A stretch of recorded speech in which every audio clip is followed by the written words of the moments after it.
ازيكم يا حبايبي، عاملين ايه؟ يا رب تكونوا بألف خير. النهارده هنروح مع بعض جولة في معبد فيلة في أسوان، ونشوف بقى جمال القدماء المصريين.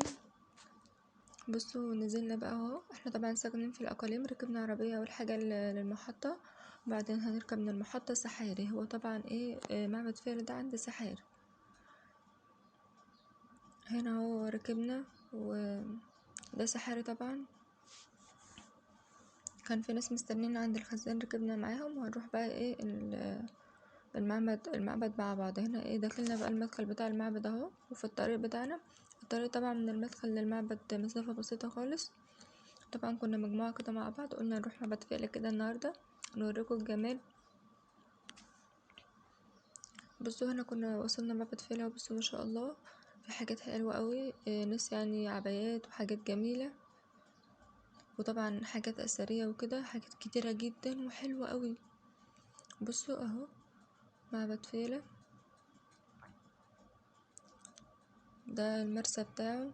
طبعا هنركب مركب بقى. الأسعار كانت للطلبة 20 جنيه بس، أما السياح وكده بيكون طبعا أغلى، وغير الطلبة 200 جنيه. بصوا ما شاء الله، ده المدخل بتاع المعبد بتاعنا. هنا خلاص كنا داخلين اهو.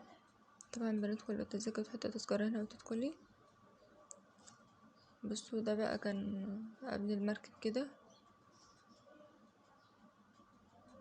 حاجات أثرية جميلة ما شاء الله، حاجات جميلة قوي، بس طبعا أسعار سياحية. ودي طبق بكر وكده. اول حاجه يلا بقى ركبنا المركب. بصوا بقى الجمال والحلاوه واحنا ماشيين بقى، والنيل جميل. بصوا جمال النيل والجبال والحاجات دي حلوه. هنا ده معبد فيلة من بره، شكله من بره بصوا ما شاء الله جميل قوي وكبير جدا، وفي حاجات حلوه قوي.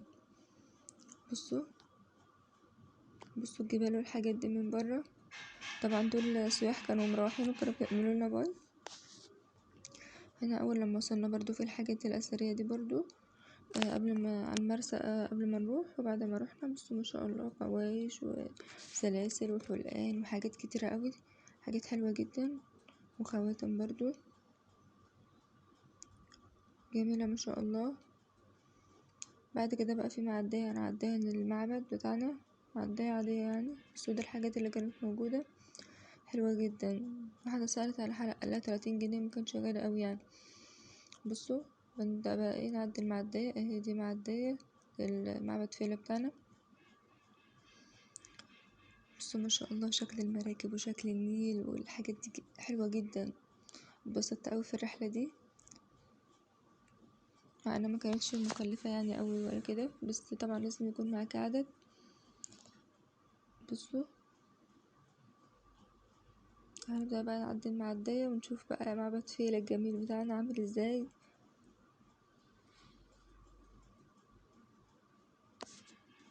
بصوا جمال النيل والطبيعة روعة روعة، كان محتاجة فوتوغرافر. بصوا بدأنا بقى دخلنا معبد فيلة. بصوا ما شاء الله جميل اوي جميل، عاوز الصور عند كل حتة فيه. بصوا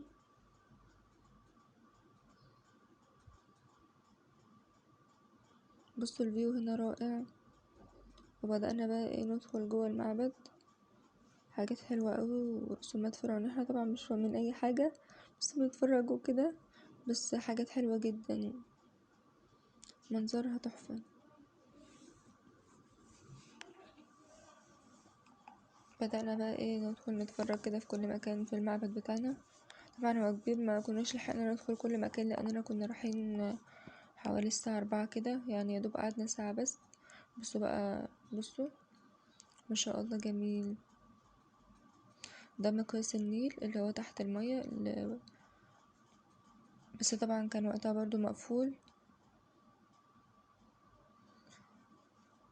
طبعا في حاجات تانية، بس انا عشان وقت الفيديو كده لازم يكون اقل من 5 دقايق، فحطيت لكم دول بس.